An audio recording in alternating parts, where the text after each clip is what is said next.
Are you intimidated by making bread at home, or you are just a beginner baker and you want the basics of how to make bread at home? Well, this video is for you.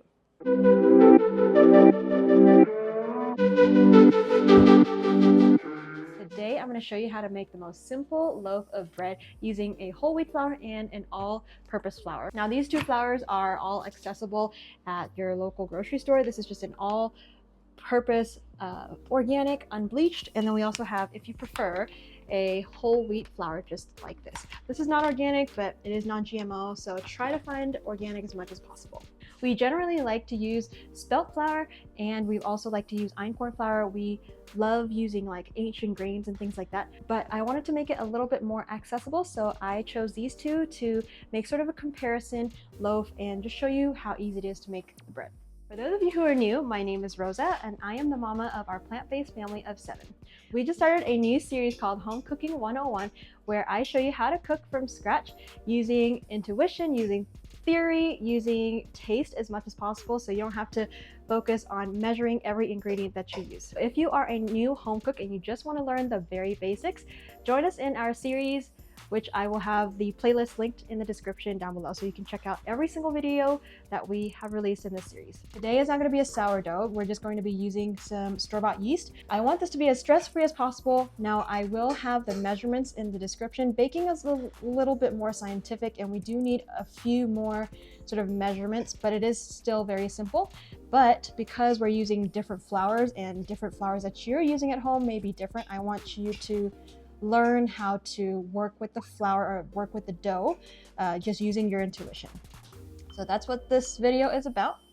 Let's bake some bread. Now, I also recommend getting some really good loaf pans. They do make a difference because the way that the temperature of the oven conducts through these pans, it really does make a difference on the bake. I would suggest these USA pans. These are the best. We've had them forever and they are really good. They don't stick as much as like glass. We prefer not to use any non-stick anything, so I would definitely recommend this. I will have the link in the description down below so you can check these pans out. These two are helping me today. We have Mercy working on the whole wheat flour, and then Grace is going to be doing the all-purpose flour. First things first, we need some warm water. We don't have a microwave. We don't use a microwave. We don't suggest using a microwave, so we just have some water boiling in the background, and we will be right back. When you're getting your water ready, I want you to pay attention to the water temperature. You don't want the water to be too hot where you put your finger in and you can't even hold your finger in the water. You don't want it too cold either, so it has to be sort of lukewarm, sort of like the temperature of milk. If you've ever fed a baby some milk, and you can just test it on your wrist, and if it's nice and warm, that would be perfect for making this bread. If the water is too hot, it will kill the yeast. If the water is too cold, it may not activate the yeast that we're going to be using. So I have my water here, which I just sort of heated on the stove. When I put my finger in, I could feel that it's nice and warm, like a warm bath, something like that. Not too hot. You don't want it too cold either. We're going to activate this yeast. This is just active dry yeast. There is like a fast acting yeast. Don't get that, just get the regular yeast. I want you to see what it kind of looks like. They're kind of granules, and they're basically just dried yeast that activates when you put it in water and you moisten it up. We have 2 cups of warm water in each of these containers. This is where you're going to activate your yeast. You can just put it in your bowl. Let's just make it easy. We're just going to put it in here. Now, typically I like to use 1.5 teaspoons of yeast. This is the perfect time to show you that you don't need to be very precise because we can't find our teaspoon measure. So we have half a tablespoon. You can use like just a regular tablespoon and just kind of measure out roughly a teaspoon and a half. The less yeast that you put in, the slower it's going to activate or rise, like make the dough rise. The more that you put in, the more yeasty it'll taste, the more yeasty it smells, and the faster it will activate and rise. So we're just gonna slowly eyeball this. So just about a teaspoon, roughly. We're gonna put it in. Half that? And a little bit more.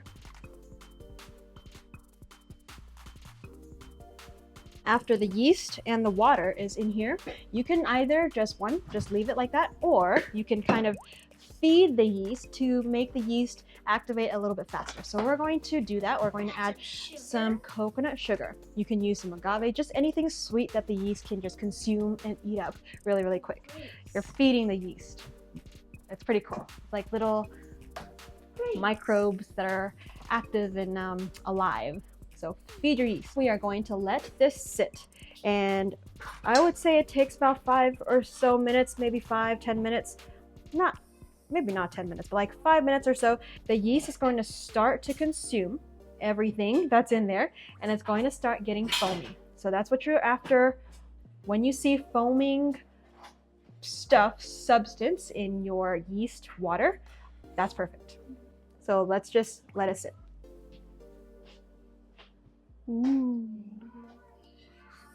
Now that you've seen that the yeast is nice and bubbly, we are going to add some seasonings and some oil. You can totally make this oil-free.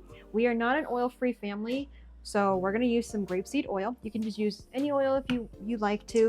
We're not going to measure this. We're going to put about 2 blops. I always teach my kids to do blops because that's just how I measure. So we're going to do 2 blops. Blop. 1, 2. Okay, perfect. Then add about a teaspoon of salt. You don't have to measure this either. So it's roughly about a good big pinch of salt. Good. Now you can make this as salty as you like. You can make this a few times just so you can sort of adjust your taste buds. We like to use about a teaspoon or a teaspoon and a half roughly of salt. Then we're going to add flour. So let's start off with about 4 cups of flour each, okay? Now this is really the only time that you need to really measure is the flour. Honestly, you don't have to measure. You can keep it a little, like you start using a little bit and then add more. But generally, if you have like a vessel, like a cup's worth, just use that. So here, that's 1. We have a dough hook, or what is this called? Like a dough spoon to mix our ingredients. You don't have to use this. You can definitely use your hands if you want to get your hands a little bit dirty, but use whichever tool that you like.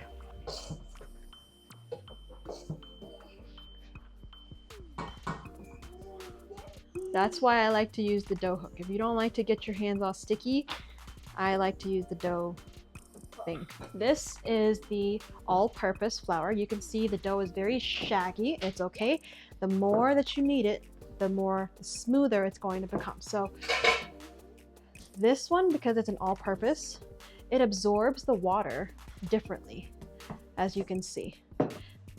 All-purpose flour is actually very easy to work with, so I'm going to have Grace sort of knead this for about 5 minutes. So this one is the whole wheat flour. You can see that it acts differently, and it's a little bit more shaggy. It's a little bit more wet. It's absorbing the water a little bit different. So in this situation, I would add a little bit more flour. So I would add about a 1/4 cup of flour, and we'll knead it a little bit as well. I want you to make sure that you're not adding too much flour at a time. You can definitely add more water to kind of counteract it and kind of adjust it, but it's a lot harder to add water to a dough and mix it in as opposed to adding more flour to a wetter dough. But just keep that in mind, and I want you to kind of adjust it and keep kneading it. We don't want the dough to be too sticky and runny or too dry. That's the goal. So when you're kneading, this is the technique that I like to use, which is basically you're gonna lift it and then kind of fold it and then press it with your palm. So let me show you up close. Push it, bring it up, push it.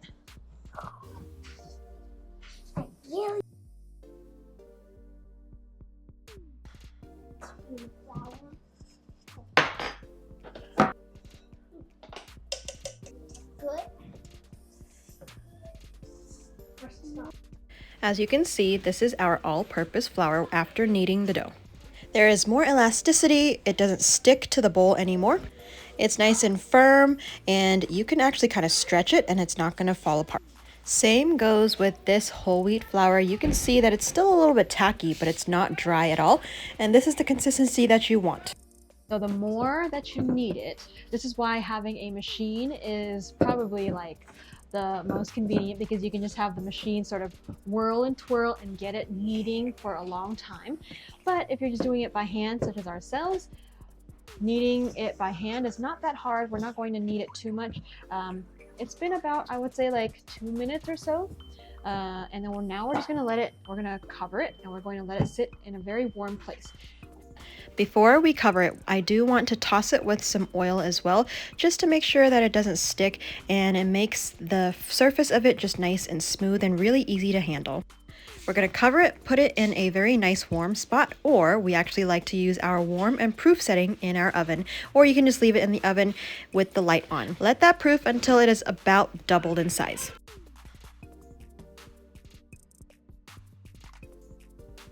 After it's proofed the first time, we're going to deflate the dough and knead it one more time just to promote more elasticity, and more elasticity, the more structure the bread will have. As you can see, these dough balls have really smoothened out. They are so fun to play with at this point. It feels like it's like Play-Doh almost. It's nice and soft and it doesn't stick to you very much anymore. So this is going to be our second rise. We're going to put this in for another about, I would say, about 30 minutes. I like to do sort of, these are not really stretch and folds. They're more like we just like to kind of knead it, kind of develop the gluten. If you want to, you can just knead it in this thing. We're going to set it aside for a little bit longer, and then we're going to form it and then put it in the oven to bake.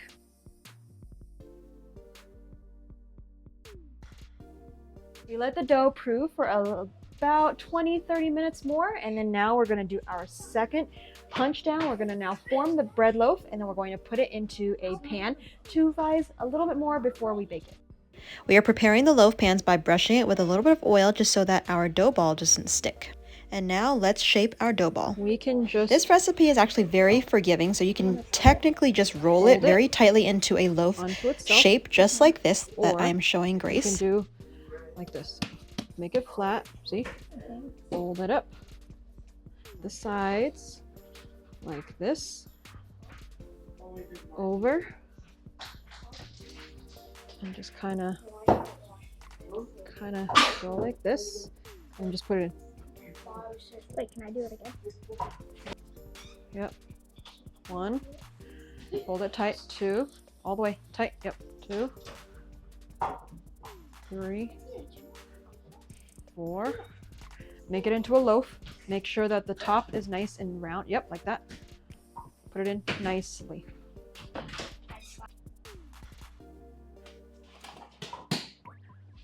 Up.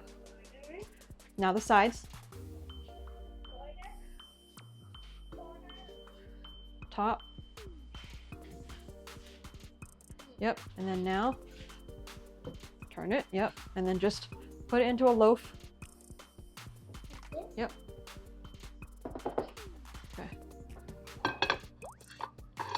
The oven is preheating at 375 degrees. We are going to bake it for about 35 minutes, 40 minutes-ish at 375. Now here's the thing. If you like a crustier bread, sort of like a sourdoughy type of crust, I would suggest baking it at like a higher temperature, like maybe 450 degrees for the first 15 minutes, 20 minutes or so. And then you're going to lower it down to 350 for about another 15-20 minutes or so to make sure that the rest of the loaf is baked nicely inside. Once the dough has risen, we are going to bake it at 375 for about 35 minutes or so.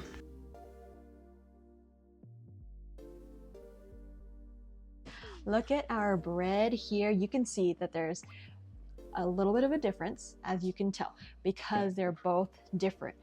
Every flour is different the way that it bakes. It rises differently because this is our regular flour. There is no bran, there's no fiber really in it. It's just all white, very, very sifted flour. That's why it rose, it's a little bit lighter. This one, on the other hand, is a whole wheat. It, of course, has more bran in it, it has more fiber, and it doesn't rise as much.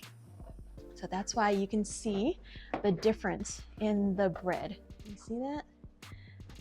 And so, if you want to, you can definitely just prove this a little bit longer.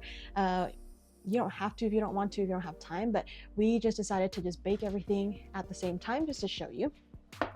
Now, I would suggest, if you can, get these out of the loaves as fast as possible, because then the bottoms, if you don't, the bottoms of it is going to be very soggy. So get them out, put it on a wire rack, and let it cool completely before you cut it out. I know it's very, very hard and very tempting to cut it. You can technically cut it if you want to, but I would suggest just waiting, and it's sort of still cooking in the middle. So I would suggest just waiting. Just wait it out. It's worth it. Just wait. Trust us when we say we've cut plenty of loaves without waiting, and the insides can still be a little bit doughy, so just wait. We're letting these loaves cool as much as possible. I would say about 20-30 minutes or so, or even longer if you can. It's time for the final reveal. We have our 2 beautiful loaves of bread here. Like I said, it is very simple. If the kiddos can make it, I'm pretty sure you can too. Let's just give it a shot and let's just cut it. I'm gonna let the kids cut the first few slices because they deserve it. They put a lot of effort into making some homemade bread.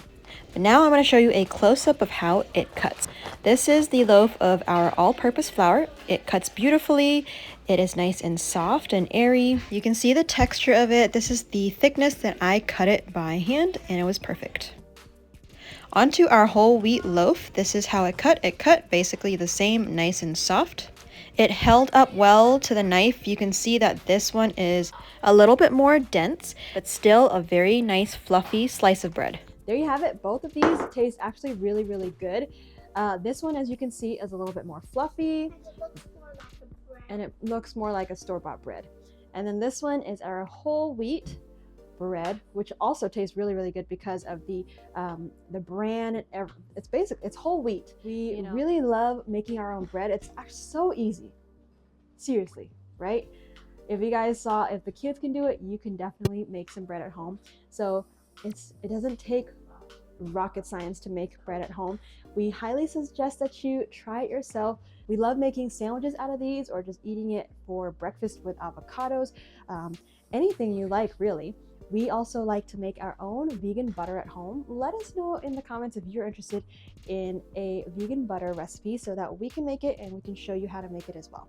I hope this video inspires you to make your own bread at home. You can definitely dress it up however you like. Add some seasonings if you want, add some sweetness, add more salt, add some seeds if you like. Anything that you want, just experiment and have fun. This is just a very basic loaf, so you can dress it up and go ahead and have fun in the kitchen making your own bread. We hope that you enjoy spending time with us in the kitchen, learning how to make the most basic bread. Let us know what you'd like to see next in the comments. Subscribe if you're new, and we will see you on the next video. Bye, everybody. This one. The white one? Mm-hmm. What about you, Israel? It has a more crunchier taste. Crunchier? Mm-hmm. I like this one more. Why? That one. The whole wheat? Mm-hmm. Why? This one has more of a nutty flavor. That one doesn't have no nutty flavor. What about you, Israel? I like the nutty flavor. This one kind of does have a nutty flavor, and then this one has like a buttery flavor. What do you think? Mm. Because it's fake. Probably the grapeseed oil. They both have grapeseed oil. Here's the crunch. It's just the wheat.